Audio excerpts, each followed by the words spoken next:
Good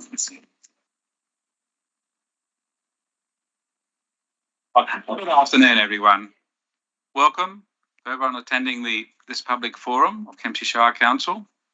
It is the 19th of September 2022.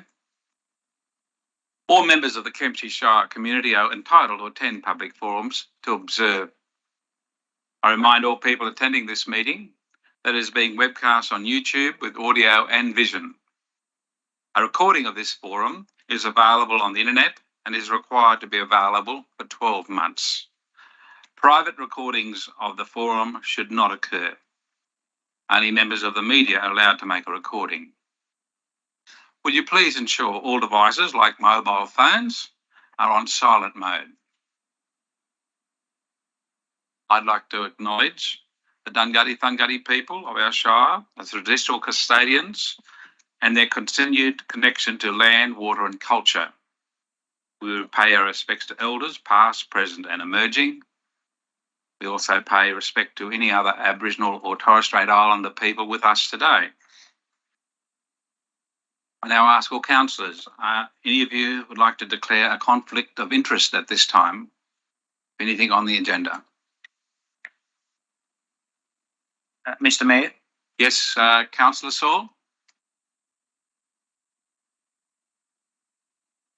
I'd like to have an interest in 911. Yes. The reservation fees. I believe I have a reservation in a cemetery in Fredericton. That has to be ascertained, but I'm declaring it as a potential keen interest, I believe, in the room. Okay, thank you, Councillor Saul. Anyone else?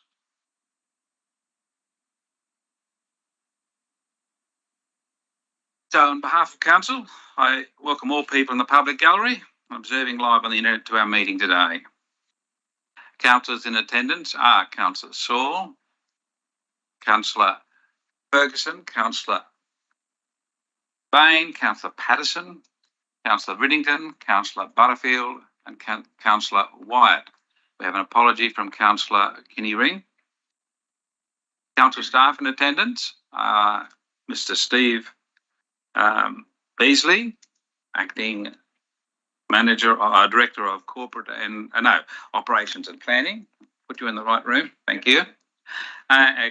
Director of Corporate and Communities, Mr. Steve Mitchell. On my right here, of course, is our General Manager, Craig Milburn, and managing all things technical, Manager Daniel Thorogood. I'll now ask General Manager to outline the guidelines for the public forum, please. Thank you, Mayor. Just for those who are speaking and other members of the public, just so you're aware of the requirements under Council's adopted code of meeting practice, each speaker will be allowed 5 minutes to address the Council. This time is strictly adhered to by the chairperson and enforced. Speakers of public forums must not digress from the item on the agenda of the council meeting they have applied to address the council on. If a speaker digresses into irrelevant matters, the chairperson is to direct the speaker not to do so. If the speaker fails to observe a direction from the chairperson, the speaker will not be further heard. The council, including the chairperson, may, through the chairperson, ask questions of a speaker following their address at a public forum. Questions put to the speaker must be direct, succinct and without argument. Speakers are under no obligation to answer the question. However, if you do choose to, you'll have 1 minute in which to provide the answer. Speakers at public forums cannot ask questions of councillors or staff. When addressing the council, speakers at public forums must comply with this code.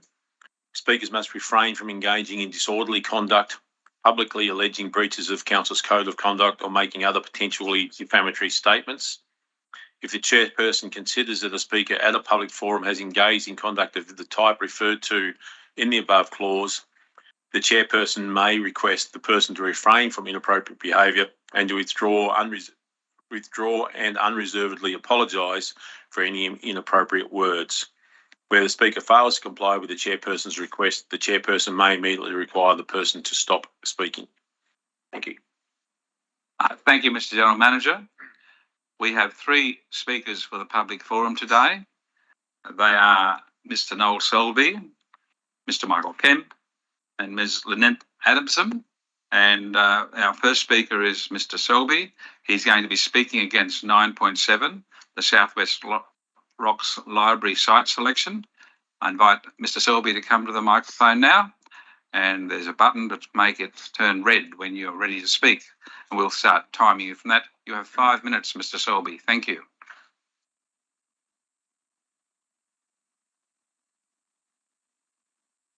Just press the button to the red light in front.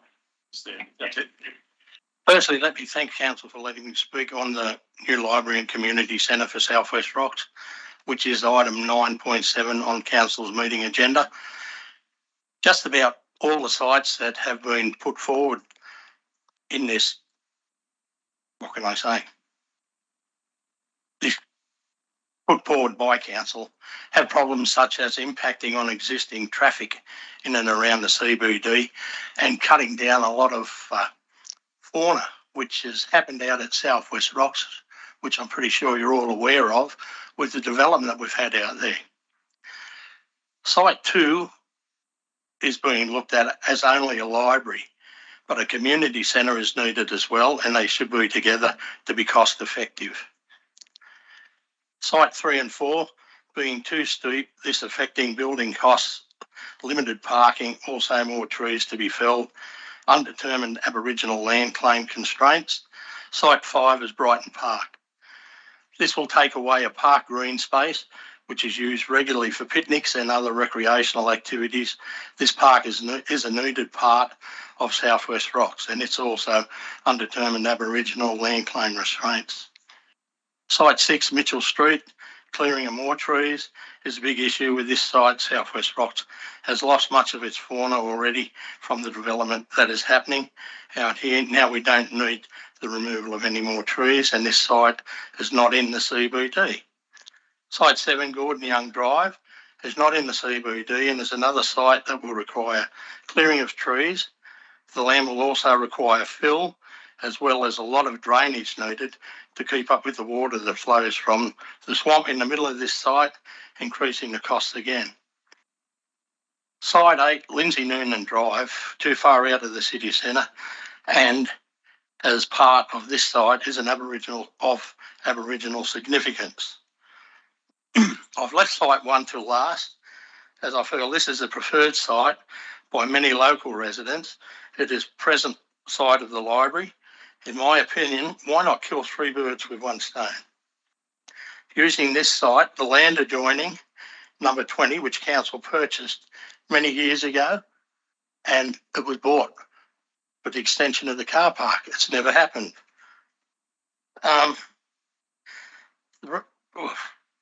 Lost my spot now. Sorry about that. What I'd like to see is why not build a 2-storey car park covering the whole of that site, right, with the library and community centre on top. Now, with all the development that we've got out at South West Rocks, over the coming years, population's going to grow. You can't park in the CBD at the moment in busy periods. So why not have it? I think that's a great idea, and put the whole lot together. It's got to be a cheaper project than what we're going to have to pay for in the future. So they're my reasons in that. And just in closing, thanks again. Appreciate your time. Thank you, Mr. Selby. If you'd like to stay there, we might have some questions from some of the councillors. They all could ask a question if they like. Any questions from councillors, please? Thank you. Councillor Patterson. Thank you, Mr. Selby, for making a presentation today, for representing your ideas. Mr. Selby, do you think there's any restriction that council should look to build it, but not have another company, a private owner, build the library and possibly lease it back? Do you think that there's any restriction in that? Microphone, please. Thank you. Post it again, I'll. Yeah, come on then. What, to pass it out to the developer and buy it back off them? Yep. Yeah, no, I'm against that because I've read what's in there, and to do that, you're going to take away their contributions, which in the long run, ratepayers and council are going to have to pay for anyway. You're only getting the land off them, and you're going to give them their contribution, which is roads, footpaths, and so on. That's going to cost you more money than what you're going to get back for a site. Thank you. So, do you think that if we went down that path, do you think there'd be more options on the table rather than just the only areas that are owned by council, as you already have said that item number 1? Well, no, I don't think so. But like I said, to pursue that, it's going to cost council and ratepayers money in the end. Because you're buying a block of land. That's all the council will be getting off them. And what's the cost of a block of land, as opposed to possibly millions of dollars in roads and footpaths? Because as you're well aware, kilometre roads $1 million. Thank you, Mr. Selby. Thank you, Councillor Patterson. Thank you, Mr. Selby. There's another question for you. Councillor Riddington, please. Thank you, Mr. Selby. I really appreciate your presentation, especially as a South West Rocks local. This has been put out for public consultation. So the analysis will happen, the land will have to be found, community groups and individuals will be able to make their submissions to council. So I'm sure we're going to get... Councillor Riddington, can we get to the question, please? Oh, sorry. I'm just trying to help. I know you're putting the context, but we've got to get to the question if we can. Yeah. Would you think that a time frame should be set on the analysis and consultation process? Yeah, I think there should be, definitely. The reason being is the library has been put on the back burner for a number of years now. So I think, yes, it should be expedited, the whole lot of it. Thanks, Kieran. Thank you, Councillor Riddington, and thank you, Mr. Selby. Another question from Councillor Wyatt, please. My question is actually more about process. Is this the appropriate place for us to ask questions about this, or wait till tomorrow? You will ask them tomorrow about it. You're just getting information from the presenter at the moment. Yeah, so do you have any other questions for him? Yep. No. No more questions? Oh, you can ask them in the briefing, of course. Yeah, of course. Thank you, Mr. Selby. Thank you very much for your presentation. We'll move on to the second presenter now, Mr. Michael Kemp of the Wititran Progress Association. He is speaking for 9.2, compulsory acquisition of land for community purposes. Thank you, Mr. Kemp. Yes, thank you again for your time presenting today. Wititran is a vast tract of land to our southernmost border of the Shire and west of the areas of Sherwood and Autovilla. It's a really wide and mountainous region and has faced many obstacles over the last few years with regards to our emergencies that everyone is quite fully aware of, I would presume, with the fires and floods that have occurred over the last 3 years. Wititran has always had a unofficial community group that has had a western region that was organised by the mountain men, and the eastern region, which was more down towards the creek. It worked and people didn't see any need to formalise it.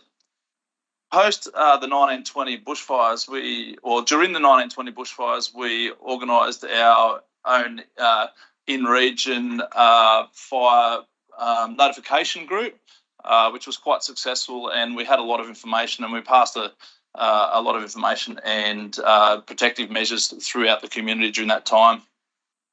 It became semi-formal through the use of Facebook Messenger, and after the 1920 fires, there was a distinct upswelling of community interest in formalising a group, and the Wititran Progress Association came out of that group. during the 2021 floods and every episode since. The Wititram Progress Association puts out a lot of information and provides our own in-area emergency response, which was found quite inadequate during the 2021 floods.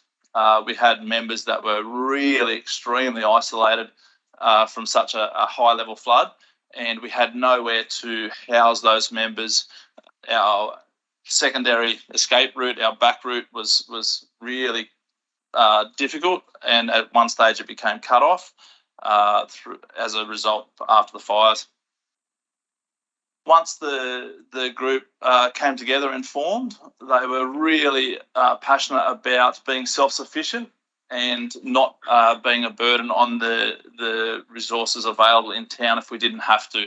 And obviously, as a member of the RFS, I understand that during times of emergency, there's a high-level coordination from the Fire Control Centre or the SES headquarters, and the amount of resources and the cost of those resources involved is quite large, and we would prefer as a community to see that distributed amongst ourselves if possible, so that we can help our neighbour in their response and look after our own community up there due to the significant issues with the flooding across Dungy Creek Causeway. So we have decided to include the whole RFS area. So we've brought the definition of our Wititram Progress Association to include Yesaba, which is from Willy Willy Road further west. Our numbers are around about 250 to 300 residents.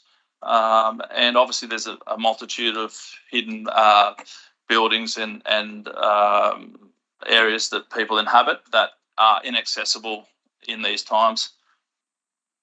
Once we formed the Wititram Progress Association, we began applying for grants, and we were actually really buoyed by the support that we received from councils, from the grants that went through council. We've been successful in securing quite an amount of resources through those grants, and we're very passionate about providing the 1 minute to go. Fulfilment of those targets. We have been hamstrung a little bit by the disasters in between, the difficulties with getting the land secured and purchased. So I implore the current council to consider our situation at the next meeting and approve the purchasing of the land that we've organised through council's generous input and the landholder's willingness to part with a portion of his land. And it certainly enables us to tie in the RFS community infrastructure as well, which would be surrounded by the Wititram Progress Association, and that enables us to provide secure places to stay during an emergency and a coordinated response. We've actually been able to extend our communications networks via that. We've already inputted that grant, and it has been successful in opening up communication between the varying ends of the valley. Thank you, Mr. Kemp. Your 5 minutes is up. We may have some questions for you. Yes, we do. A question from Councillor Wyatt, please, to you. Thank you so much for your presentation, and I want to extend a congratulations to your Progress Association. I've been involved in emergency firefighting out there for a long time, including the 2021 fires, and I really congratulate your organisation for getting coordinated. I just wanted to confirm that land there is it's sort of from the Wititram Fire Station out to that power line easement. It's that block in there. Yeah. Okay. Correct? Yeah.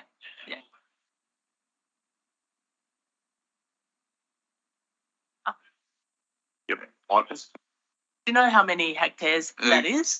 Supplementary question, Oh, sorry. Councillor Wyatt.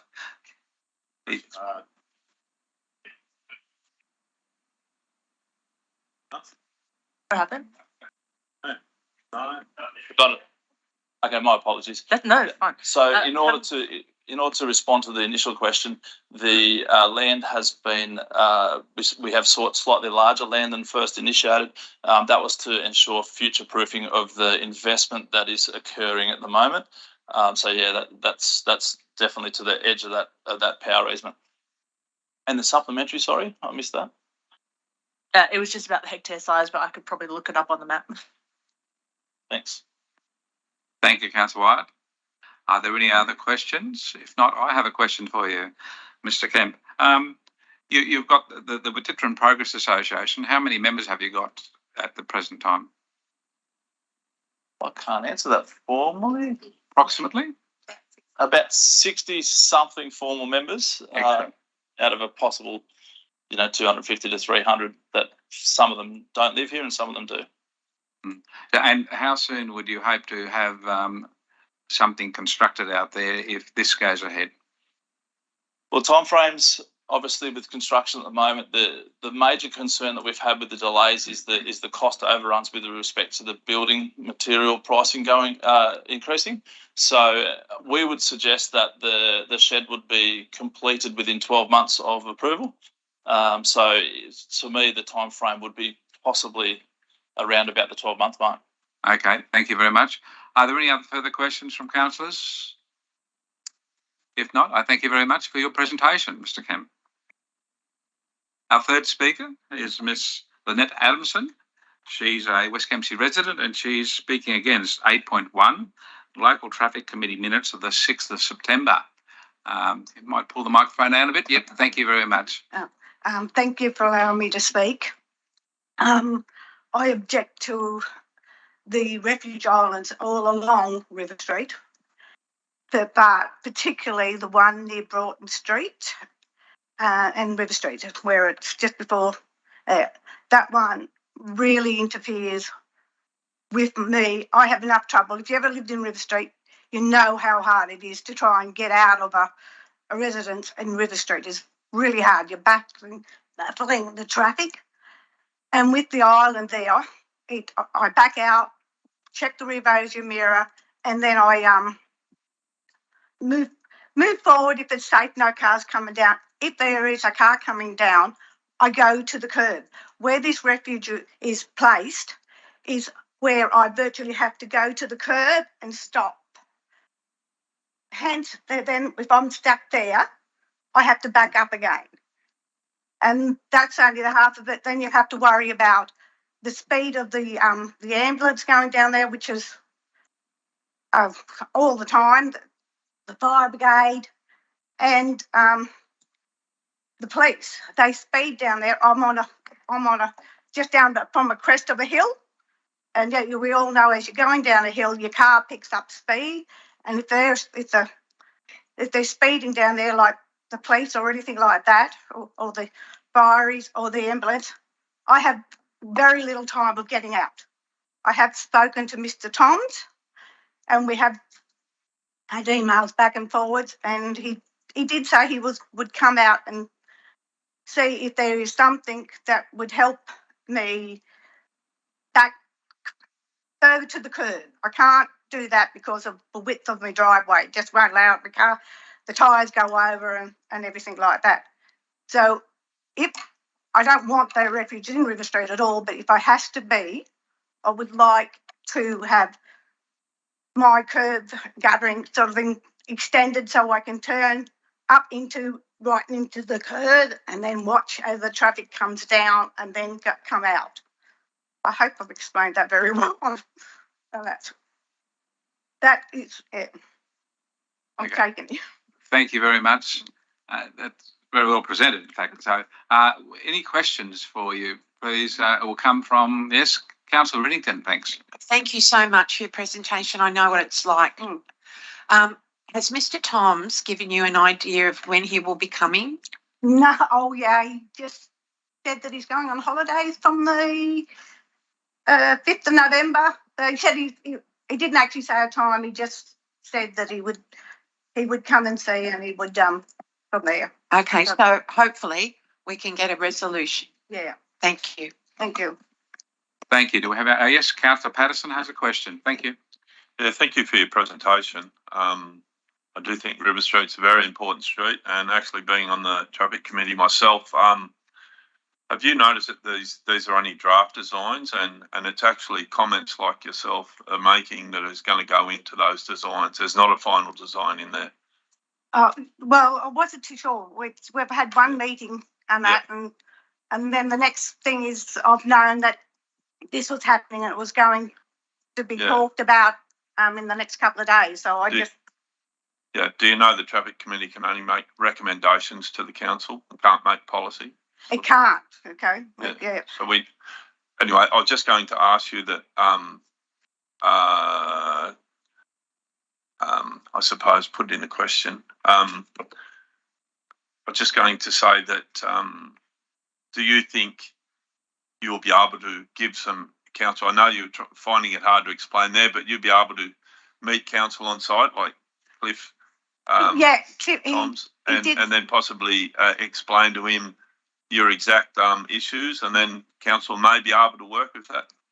Yeah, I'd be open to that. And he did in his email state that he would welcome to come in to talk to me at my place about it, sort of thing. So Right. yeah. Thank you much. Thank you very much for representing. Okay. Thank you. Thank you. Right, we have another question. Sorry. Hold on. Yes, you're popular. Thank Councillor Wyatt, please, has a question for you. Yeah, I do have a question. Sorry. Yeah, thanks for coming. And as Councillor Patterson just noted that these are draft. Yeah. So I'm assuming that there is a consultation process. Are you wanting your submission today, your presentation today, to be included in that consultation process? So that's your comment your input into that? Yeah, plan? I do. I do. And I think there's a lot of other people on the street that probably having the same issues, but and that. So yeah. Thank you very much. If there are no further questions, I thank you for your attendance Yeah, thank you. and your presentation, and I thank the people in the public gallery for your attendance here today. And that will be the end of our public forum today.